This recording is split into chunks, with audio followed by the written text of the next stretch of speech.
On this episode of Force Options Training Podcast, I sit down with returning guest Bryan, and we break down a recent Effective Fitness Combatives instructor course that we attended. As always, this episode is sponsored by Wild Boar Social Club. It's a lifestyle. All right, I'm sitting here with Bryan. Recently, Bryan, myself, and another colleague, Kevin, went to an Effective Fitness Combatives course.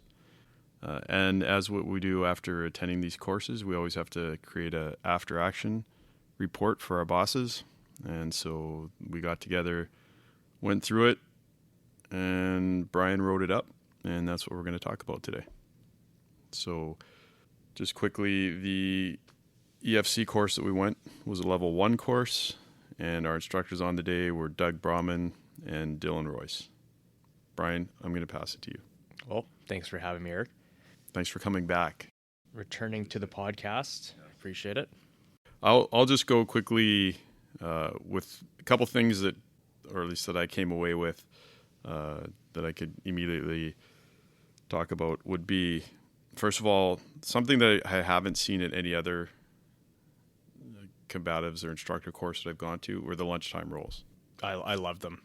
Yeah, and I'll be honest, when I was prior to going down, I was like, oh man, I'm not going to do lunchtime rolls. Like, I want my lunch. I want to take my lunch. We're going to be doing physical stuff all week. Ended up rolling all the days that we did. And I'm glad we did. So lunchtime rolls.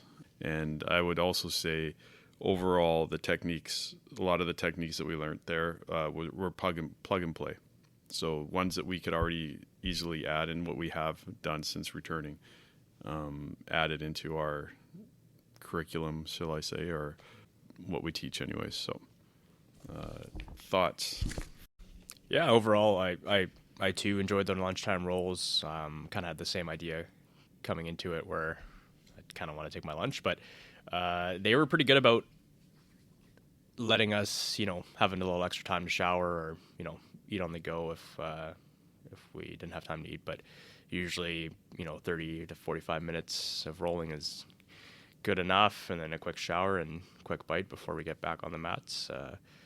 It all worked out, and I encourage anyone who's planning on taking the course to, bring some equipment, like some no-gi kit and a gi for those rolls, because you do get some good training in, and at least the instructors that we rolled with, Dylan and Doug, are high-level jiu-jitsu guys, both black belts, so you get some good insight not only in law enforcement sense, but also in a sports sense, so you can kind of take that as well. There are reasons for doing the lunchtime rolls because it is an instructor course. If you don't roll, if you don't really have experience or option, that you're now, at least at the lunchtime, you're going to start to really feel it actually going hands-on a little bit and getting that rolling in. Yeah, and for guys that don't currently train, it's a good intro, and it's a safe place to kind of try it out, see if you like it. And it's a great way to encourage instructors to get out on the mats. So, yeah, I agree. And just this is my first or my only EFC course I've taken, but in order to send out instructors to teach instructor courses and to do the lunchtime rolls, like they're sending out pretty high level guys. Yeah, 100%. Yes, as I like to describe myself as a high level blue belt.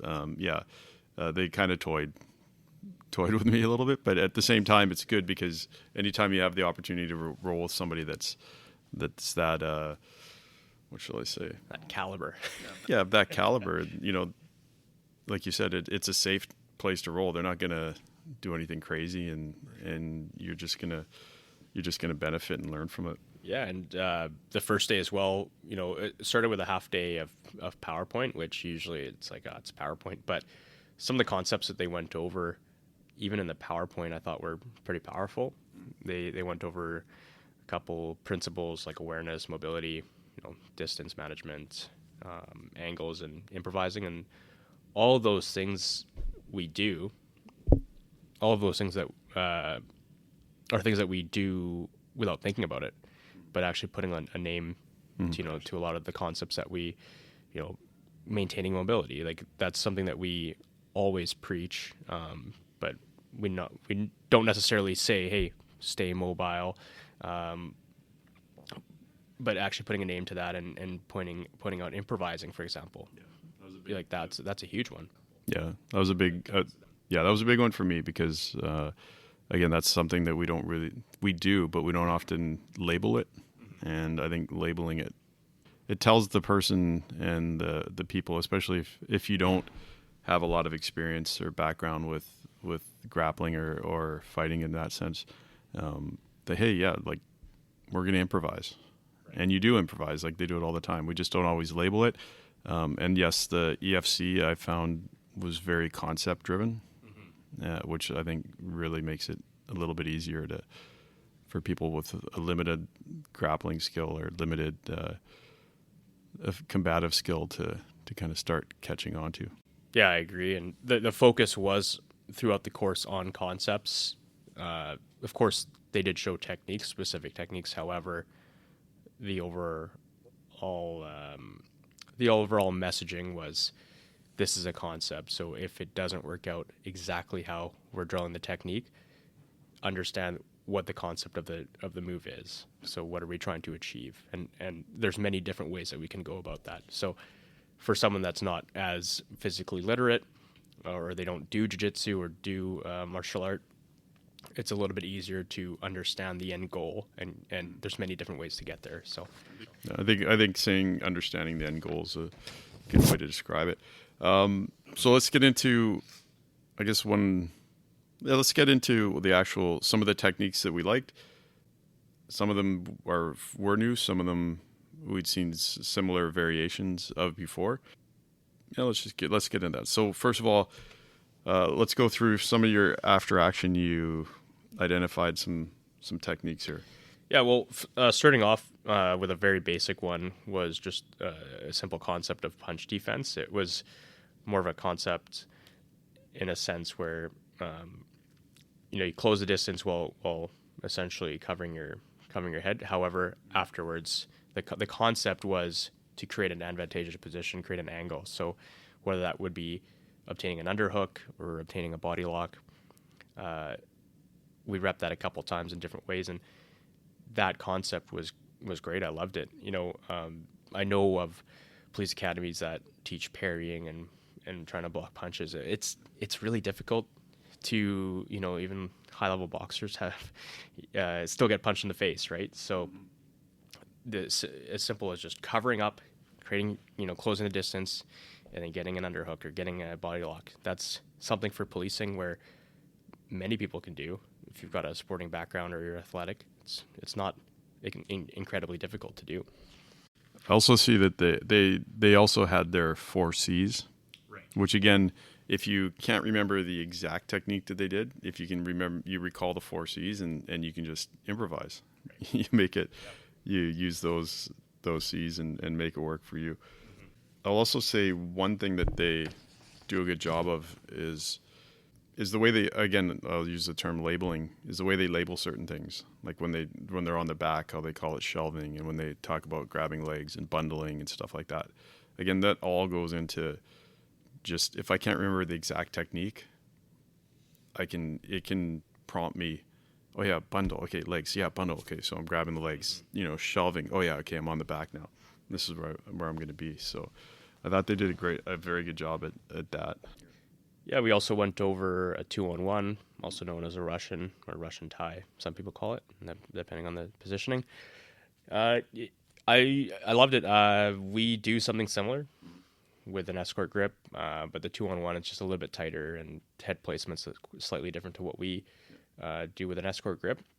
But very simple and effective. There's a takedown from there, basically like a drag down, where you pull the subject forward. And then there's also a wrist sweep that we went over, which I've seen before on a previous course that I've taken. I think it's effective. I liked it as well, and that's something else that we went over. So it's funny because it's over the last few years that we're really starting to see like the Russian tie and the wrist sweeps coming in, and I've been introducing it here. I like it. Yeah. It's good. It's a good technique. Yeah, it's good technique. I think it's just intuitive, and we're usually teaching that positioning in the first place, and to close the distance and get the head positioning right. It's slight adjustments to what we're already teaching, so it's very easy for us to implement. Yeah, and it comes off that natural where most people, when you go hands-on with them initially, or you get into like some kind of escort grip, they're going to pull their hand in. Right. So it's just a natural position to work from. Yeah, another concept that we went over, or more of a series, was a body lock series, which I love. We've already introduced body locks here, and we teach a body lock drag down to the rear. But what I liked about how they introduced body locks was, again, it was more of a concept. So regardless of, if you have the arm, or if you don't have the arm, if you end up with your head in front or your head behind them, like, there are takedowns essentially everywhere. We went over a couple specific ones where basically a takedown to the rear, but you're breaking their balance with your head and pulling their waist in towards you. A couple ones to the side. We went over a couple, and they're all great. And I think the concept of body locks in general for policing, it's very effective, especially for someone that doesn't train in jiu-jitsu or in judo or in wrestling. As simple as literally bear hugging somebody, which is essentially what a body lock is, that's going to be what most people resort to. So I think, putting a name on it and just tightening up, for example, like wrist positioning, hand positioning, for when we're actually teaching it to police officers, it can become very effective. Yeah, and there's a good example of if you're thinking of just grabbing hold, bear hugging somebody, and then thinking the concepts of like changing levels and changing angles and things along those lines where it all ties together. We did a lot of shin on top, which I'm a big fan of. I am as well, and what they highlighted, and of course we've been showing it here for the past couple of years, and I think you've introduced a lot of that. But what I liked about how they taught it on this course was the attention to being able to stay mobile, stay aware. So disengaging, for example, it's extremely easy to disengage from that position as opposed to a mount. So that's one thing that was highlighted, as well as awareness. So your head is up, you're able to look around. Whereas when you're in the mount, if the subject starts pulling you down, you may have limited awareness, or you might not be able to look behind you. So those were things that were highlighted. And again, we sort of go over it when we teach it. However, putting just the simple words of staying aware and being mobile, I think are very effective ways to teach the technique. I think one other, and it wasn't it was kind of a concept. It wasn't on their main thing, but they mentioned a lot as if the subject's pulling, you should be pushing. If the subject's pushing, you should be pulling. And you see a lot of, for me, that really was an easy way to explain, like in terms of, especially when you're in shin on top and the person's facing up, and now they're pulling their arm across. Now you're pushing their arm over. Like it's again one of those things. If you only have a limited amount of time to teach somebody, or if you have a limited amount of experience, you can remember. And I've seen this, and since we've been back, and I've been talking to one of the classes that we were teaching, and just giving that idea of, hey man, like we would talk about Kazushi and push pull, but it's kind of in a different context here. So if that person's pulling their arm away from you, well, then just push it. Yeah. If they're pushing you, just pull that arm. Like it can be that simple. It makes total sense in terms of me trying to, if they're pulling away and if I'm pulling and they're pulling, then it's a battle of strength. Yeah. Whereas if they're pulling, well, let's just use what they're doing. And if you have that opportunity, take it. So I like that. That was a big one that I took away as well. Yeah. And it was really great to hear that and implement it as well. One thing we'll probably talk about it in a bit, but being able to pressure test these techniques in a live setting, and I'm sure we'll get to that in a little bit, and we'll chat about that. But they did some stuff on the back as well, like not only shin on top, but the shelving, like taking the back. But they did the low mount. Now, I've seen that on some of their reels, and I was kind of intrigued by that. Yeah. But I really actually like that position. It's one of those ones that you're doing it on the street, you're going to get put up on Instagram or something, because people are like, what are you doing? Yeah. What are you doing? Yeah. There'll be some romantic music and everything, but man, like, it is a very good position for that.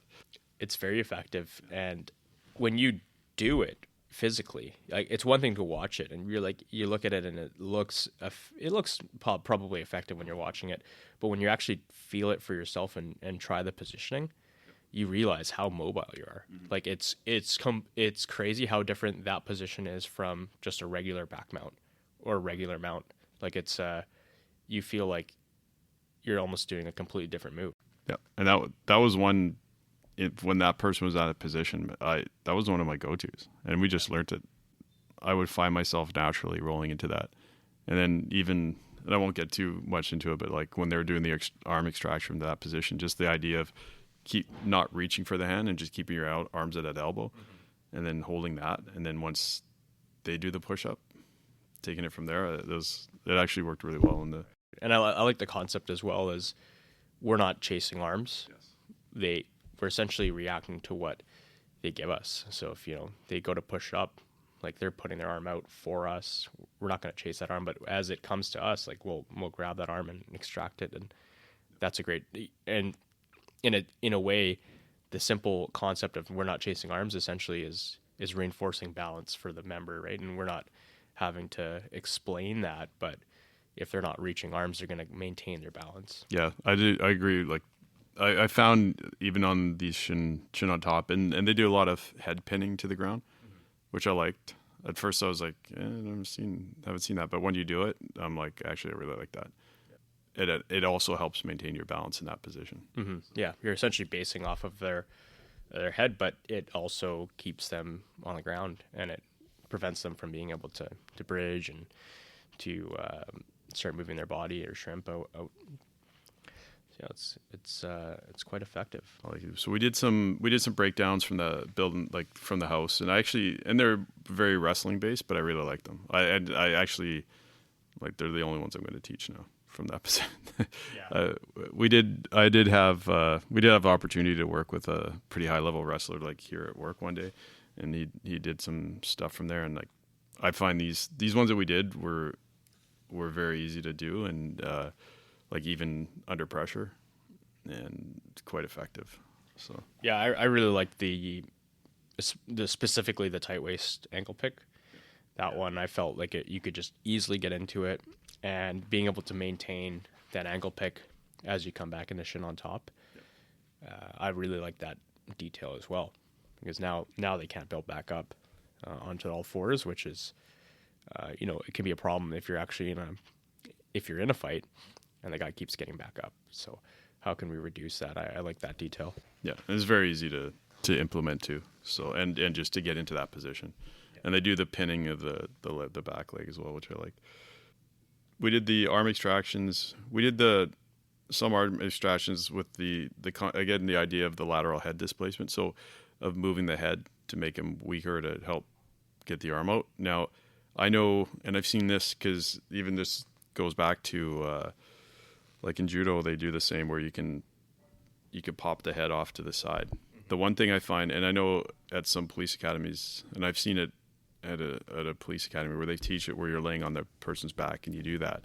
The only thing is, you're kind of, if that person decides to get up, so they're assuming in that case the person has to be laying flat and stay flat.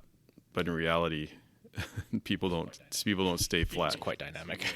Yeah. So same good idea, but for this, I found it was in a better position, because again, a lot of it comes from the knee on top. So you're mobile if they do decide to, or in that low crab, which would prevent them from make a difference for them trying to get up. So yeah, that shin on top, even if the subject starts moving around, or you start to lose your balance, it's just such a great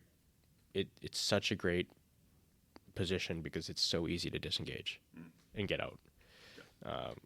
Again, and I honestly had never thought about it that much until this course, because I'm a jiu-jitsu guy, so I do like the mount, but they bring up some good points about getting trapped in mount, and now we are wearing a duty belt, which is it's a real consideration to take into, because as people start reaching for your belt while you're in mount, it could be a bad day. That arm extractions from the shin on top, really great concept.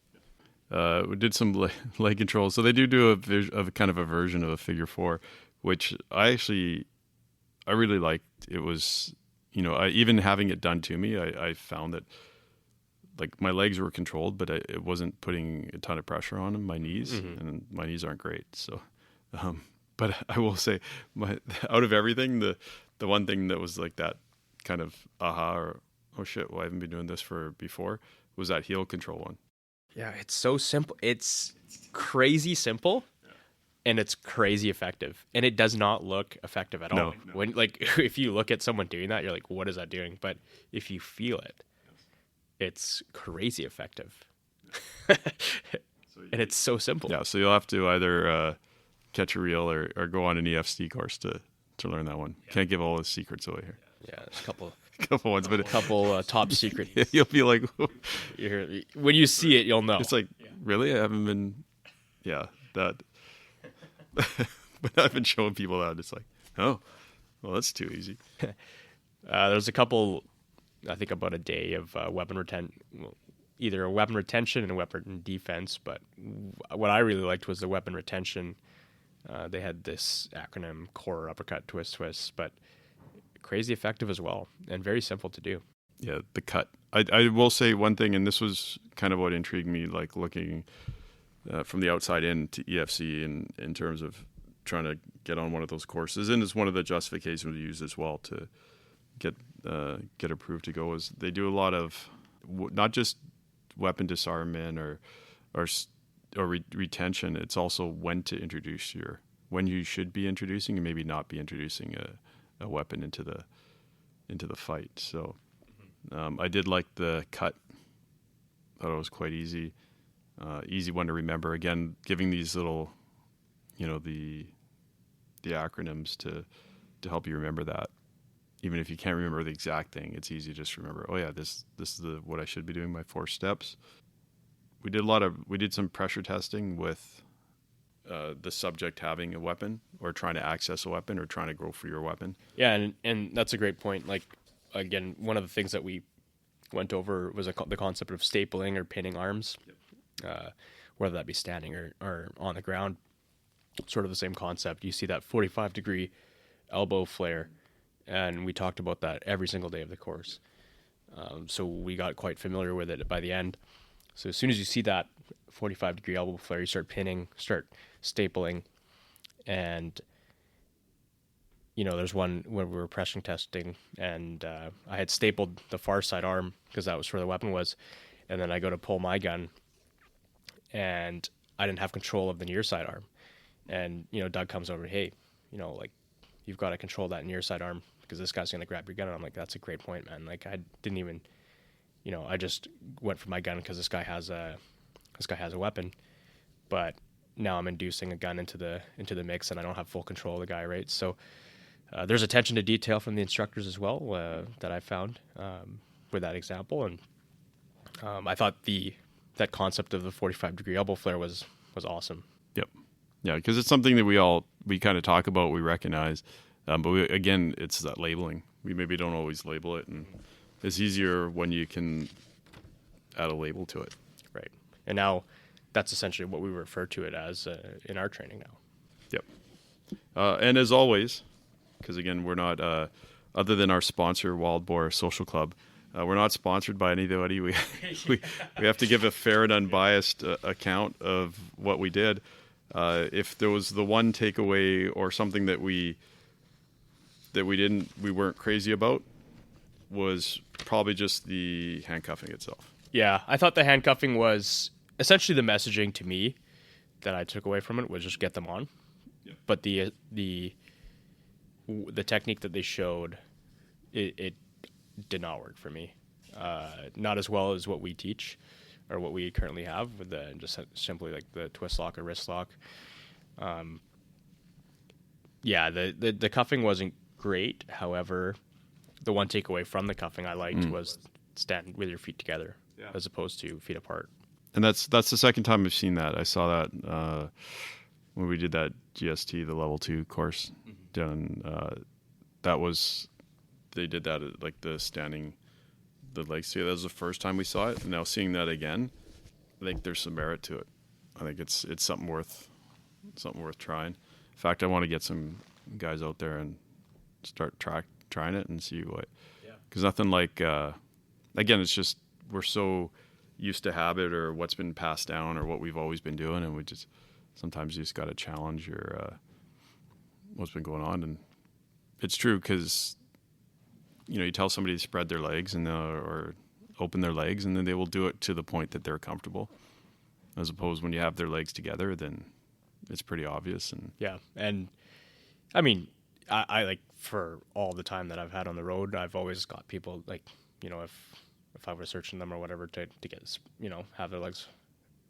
I don't know if I've ever really asked someone to spread their feet that wide in the real world, but it might actually be easier to just be like, hey, put your feet together as you walk up. I mean, it's possible. I have to try it out in the real world, but when you think of our repeat customers, you do that the first time, they're going to be like, what? That's new. And you just switch their mind, their whole mindset. You've thrown their whole world off kilter now because they're hold on, legs together. You've put them in the OODA loop. That's right. They're stuck in their OODA loop here. All right. So just to wrap this up here, first of all, I thought it was great. Everything from the lunchtime rolls, which I wasn't going to do, but I got sucked in, but I loved it. I'm so glad I did. To just the quality of the instructors and the techniques and just how concept based it was, and some of these acronyms that helped you just even in the middle of it while you're doing it, you just start thinking of that, and it's like, okay, I don't have to remember the exact technique, and then it just started flowing, and then it did. I thought at the end of the day, all the pressure testing, like actual with duty belts and your partner giving you resistance.